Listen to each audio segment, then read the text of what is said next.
Is this a monument to the dead? Or a generator fed by them? Before us sits a device that suggests a terrifying industrial efficiency, the commodification of sorrow. It is the sole survivor of the silenced metropolis of Aero-Vance. A city that seemingly solved the energy crisis by harvesting the one resource that is arguably infinite. Let us break the seal on the containment unit and document what remains. The artifact stands roughly 80 centimeters in height. A perfect cylinder crafted from a vitrified silicate that mimics the appearance of obsidian. Spectrographic analysis, however, reveals the material is not naturally occurring volcanic glass. It is a synthetic composite, doped with a heavy ferrous suspension that defies standard metallurgical classification. Observe the way the studio lighting behaves when it strikes the casing. There is no specular highlight, no reflection. The light does not bounce off the surface, it falls into it. The object appears to possess a refractive index of 0, creating a visual void on the table, a black body, in the most literal thermodynamic sense. Provenance is critical to understanding the physical anomalies we are seeing. This unit was not recovered from an industrial zone, a turbine hall, or a nuclear facility. It was excavated from the damp, subterranean alcoves of Sector 4. An area identified in surviving municipal schematics as the Atrium of Lament. Stratigraphic analysis of the recovery site indicates these units were retrofitted into the architecture. They were drilled directly into the bedrock of residential foundations and hospital basements. I find the placement deeply clinical. It implies that the resource being harvested was domestic. It was intimate. The location suggests that the act of power generation was not centralized, but distributed to the places where human suffering was most concentrated. If we rotate the object 30 degrees to the right, note the fracture line running vertically down the chassis, we reveal the intake manifold at the apex.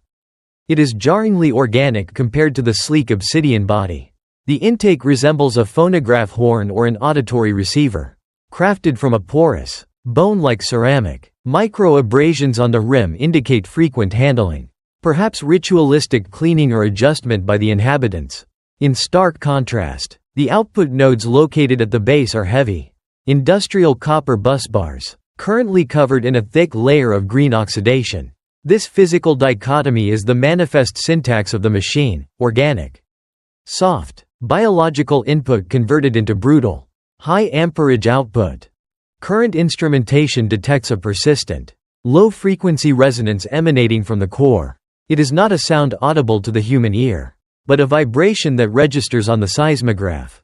Furthermore, despite being severed from any external grid for approximately 3 centuries, the core temperature of the Spirit-Capacitor remains fixed at exactly 4 degrees Kelvin above absolute zero. It is a supercooled entropy sink.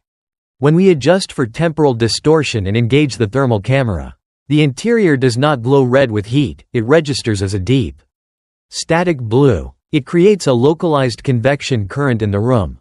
The air around the object is condensing. Placing a hand near the casing, a practice I do not recommend without shielding, induces a sensation not of physical cold, but of psychological withdrawal, a sudden, sharp lethargy. The object is not merely storing energy, it is actively starved for it. It is hungry, in a thermodynamic sense, waiting to absorb a specific wavelength of energy that we are only beginning to understand. The rust around the base is not merely from water. The chemical signature matches the salinity of human tears, calcified over decades of operation. We must now look past the obsidian shell and understand the mechanism of transduction. Using high-penetration muon tomography, we have managed to image the interior of the Spirit-Capacitor without breaching the vacuum seal. The results, visible here on reference plate 7, are technologically impressive and morally repugnant. The interior is not hollow. It is packed with a dense, fractal lattice structure, a sponge, made of silica and what appears to be synthetic quartzine. This is the piezoelectric neural lattice. In standard piezoelectricity, mechanical stress applied to a crystal generates an electric charge. Here, the stress is not physical pressure, but psionic resonance. The lattice is tuned to a specific frequency range, the low, crushing wavelengths of prolonged human emotional distress. We have long theorized that consciousness emits a measurable field. a faint background radiation of the mind. The engineers of Aero-Vance did not just measure it, they industrialized it. The question arises, why grief? Why not joy, or anger, or love? The answer, I fear, is a matter of simple engineering efficiency. Anger is volatile, it spikes and burns out, creating power surges that would blow out a transformer. Joy is too light, too fleeting, it lacks the necessary amperage for base load power. But grief? Grief is heavy. Grief is slow. Grief has a half-life. A single traumatic event can generate a stable, low-frequency hum of despair that lasts for decades. In the eyes of the Aero-Vance grid architects, a grieving widow was not a tragedy, she was a perpetual motion machine.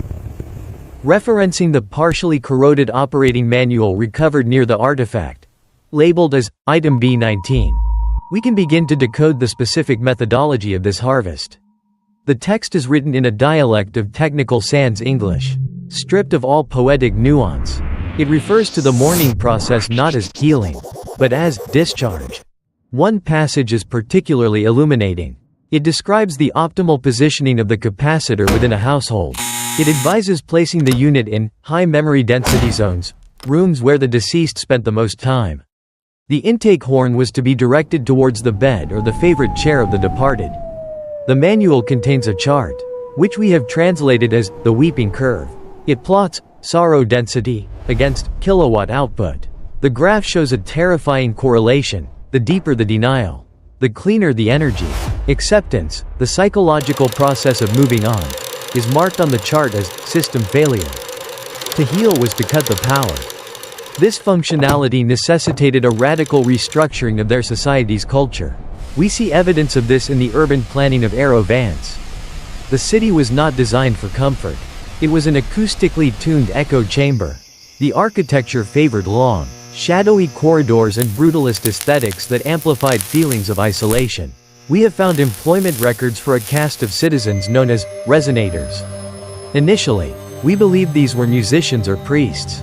Upon cross-referencing their duties with the technical specs of the capacitor, we realized their true function. They were professional mourners, dispatched to power stations to weep into industrial-sized arrays during peak consumption hours. I find it troubling to consider the economic incentives of such a system. In a world where anguish lights the streets and warms the homes, happiness becomes an expensive luxury. Did they suppress antidepressants? Did they engineer minor tragedies to keep the lights on during the winter? The lattice structure before us suggests an answer. Under microscopic magnification, the crystalline fibers of the lattice show signs of training. Much like a muscle, the crystal grows denser with repeated exposure to the same stimulus. This specific unit was trained on a very specific frequency of loss. The resonance signature suggests it was placed in a nursery. The specific vibration captured here matches the acoustic footprint of a lullaby sung to a child who is no longer there. This creates a feedback loop. The capacitor does not merely passively absorb grief to maintain efficiency. The lattice emits a subtle, psychoacoustic hum, a carrier wave that prevents the emotional wound from closing. It preserves the trauma in a fresh state. The object in the room was keeping the user sad. It was an emotional vampire, freezing the inhabitants in a state of perpetual, productive melancholy. The craftsmanship is exquisite. The copper coils are wound with a precision that suggests robotic assembly. Yet the intake horn is hand-polished. Someone cared for this machine. They dusted it. They spoke into it. They poured their darkest hours into this black glass throat. And in return, the machine gave them light to read by.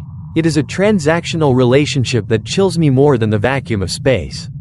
They sold their peace of mind. The collapse of Aero-Vance was not precipitated by war, resource depletion in the traditional sense, or external invasion. The civilization ended because of a structural failure in its own misery. We refer to this cataclysmic event as the Joyous Blackout. Forensic analysis of the city's central data core, recovered alongside this unit, reveals a sudden, catastrophic drop in grid voltage approximately 300 years ago. The timeline correlates precisely with the emergence of a subterranean resistance movement known as the Alleviators. Their weapon was not a bomb, nor a virus. It was a synthesized neurochemical agent, a potent, aerosolized antidepressant. We must appreciate the terrifying fragility of a society built on the thermodynamics of loss. The Spirit-Capacitor requires a steady, predictable baseline of anguish. It operates on the consistency of chronic pain. But joy? Joy is erratic. Joy is insulating. When the alleviators released their compound into the ventilation systems of the residential sectors, the effect was immediate and devastatingly simple. People stopped grieving. As the population's serotonin levels spiked, the piezoelectric neural lattices in thousands of homes simultaneously starved. The weeping stopped. The weeping curve collapsed. Reference plate 12 shows the power output logs from the final week. It is a straight vertical drop. As fathers played with their children and widows looked out the window to admire the sunrise, the city's defensive shields flickered and died. The heating systems, powered by the collective mourning of the district, shut down. The tragedy of Aero-Vance is completely unique in the archaeological record. It is a civilization that perished from an overdose of hope. The physical evidence on this specific artifact corroborates this timeline. Notice the hairline fracture running through the obsidian casing. This is not impact damage. This is thermal shock caused by rapid decoupling. The lattice inside was accustomed to a high-load intake of psychic energy. When that input was severed, when the user suddenly felt better, the vacuum pressure inside the chamber inverted. The device effectively imploded from a lack of sorrow. It leaves us with a haunting image of the final hours.